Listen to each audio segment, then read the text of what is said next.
Dívida de pensão alimentícia. Será que é possível fazer a apreensão do passaporte do devedor?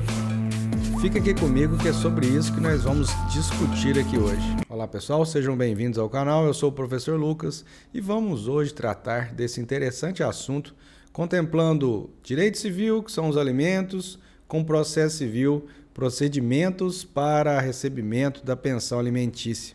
No final de julho, foi publicado no site do STJ uma notícia referente à decisão que foi proferida por aquele Superior Tribunal a respeito de um habeas corpus em que o executado de pensão alimentícia estaria tentando derrubar uma decisão de segunda instância que havia determinado a apreensão de seu passaporte.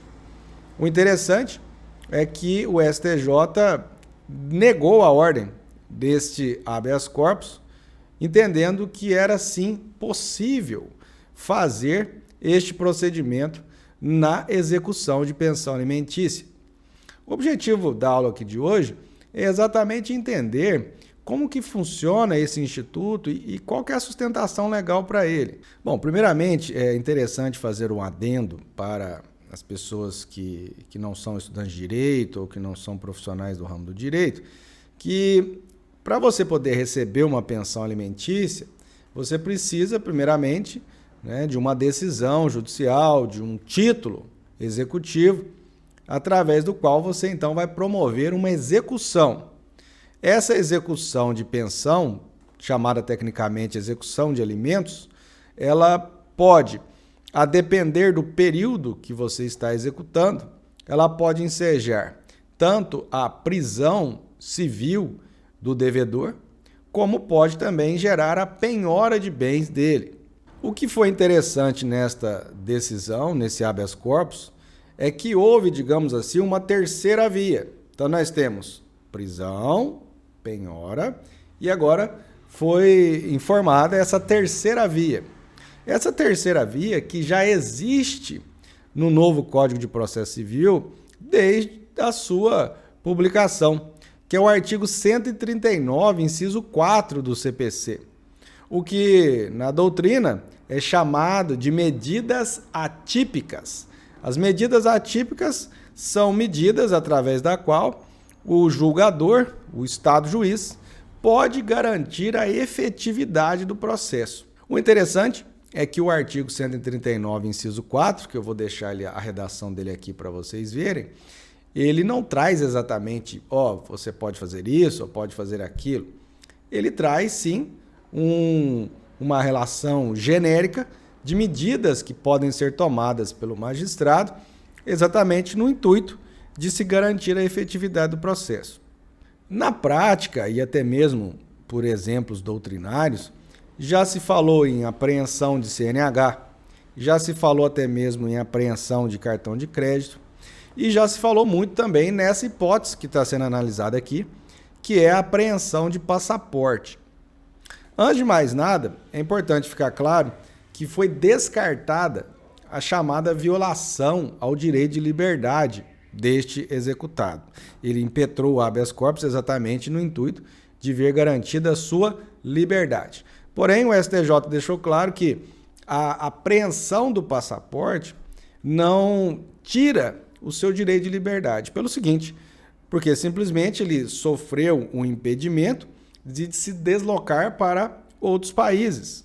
Porém, continua podendo se deslocar livremente aqui pelo Brasil e também pelo Mercosul. Então, conforme eu disse, e agora para vocês estudantes que estão fazendo concurso e pensando principalmente na segunda fase, ou até mesmo segunda fase da OAB, esse artigo 139, inciso 4, é apontado como um poder geral de efetividade. Poder geral de efetividade. E isso é muito interessante, porque essa é a filosofia do novo Código de Processo Civil, exatamente garantir a efetividade do processo civil. E uma outra questão também muito importante que ficou clara nessa decisão é que ela traz, digamos assim, algo que também é muito questionado, quais seriam as diretrizes para se aplicar exatamente o artigo 139, inciso 4, para que ele exatamente não seja utilizado como um mecanismo de opressão ou até mesmo um mecanismo que fira direitos ou de liberdade mesmo, locomoção, patrimoniais, ou até mesmo de livre iniciativa. Então, essa decisão ela traz esses parâmetros estruturais para se entender quais seriam os limites para que os magistrados possam aplicar com segurança o artigo 139, inciso 4. E é sobre eles que nós vamos falar agora. Existência de indícios de que o devedor possui patrimônio para saldar a dívida. Muitas vezes, o devedor possui bens, mas ele começa a ocultar esses bens, coloca no nome de terceiros, tenta se evadir daquelas decisões judiciais. Então, diante desse quadro, como o Poder Judiciário não consegue apreender esse patrimônio, ainda que o devedor possua esse patrimônio, abre-se, então, a terceira via das chamadas medidas atípicas. Fundamentação da decisão com base nas especificidades constatadas naquele processo. Então, digamos assim, o artigo 139, inciso 4, ele não pode ser utilizado de maneira genérica, de maneira ilimitada. Ele deve ser analisado de acordo com a fundamentação constatada no caso concreto de cada processo. Utilização da medida atípica de forma subsidiária. Então, digamos assim, o sujeito entra com a execução de pensão alimentícia e o juiz já dá um despacho, número 1, cite-se o réu, cite-se o executado, número 2, se não houver o pagamento no prazo de 3 dias, apreenda o passaporte, apreende o CNH. Não, a medida atípica deve ser utilizada de forma subsidiária, ou seja, depois de serem adotadas todas as medidas típicas, que seja a prisão civil ou que seja as medidas de penhora, colocar o nome do devedor no Serasa, no SPC, protestar a decisão, enfim, todas as medidas patrimoniais tiverem sido esgotadas, aí sim seria o caso de se adotar as medidas atípicas, como essa de apreensão do passaporte.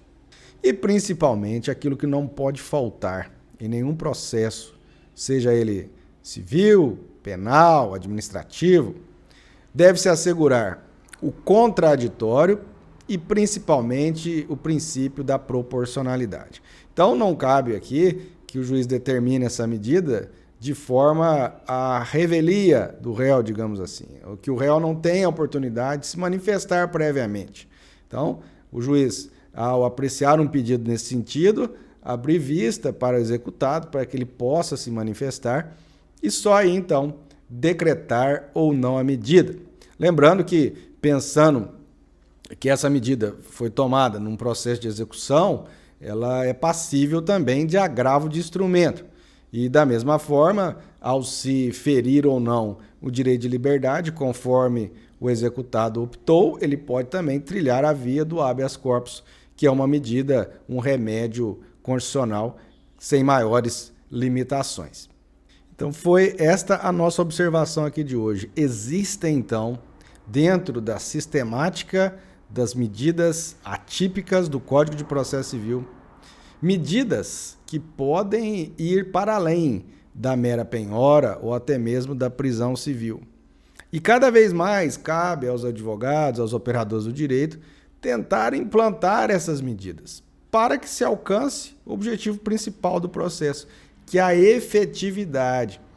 Nós conhecemos aí processos que perduram por 5 anos, 10 anos, 15 anos, 20 anos. No caso específico, se você fizer a leitura da notícia que foi publicada no site do STJ, é possível verificar que esse devedor, ele, embora não tivesse feito o pagamento da dívida, ele continuava ostentando viagens internacionais, inclusive de primeira classe. Então, a efetividade do processo não pode tolerar medidas como essa. E, sendo esse o objetivo principal, e diante do permissivo legal, é possível, sim, tomar medidas nesse sentido. Obrigado por ficar até aqui. Se inscreva no canal, deixe o seu joinha e comente, porque para mim é sempre uma honra poder responder às suas indagações. Um abraço e até a próxima.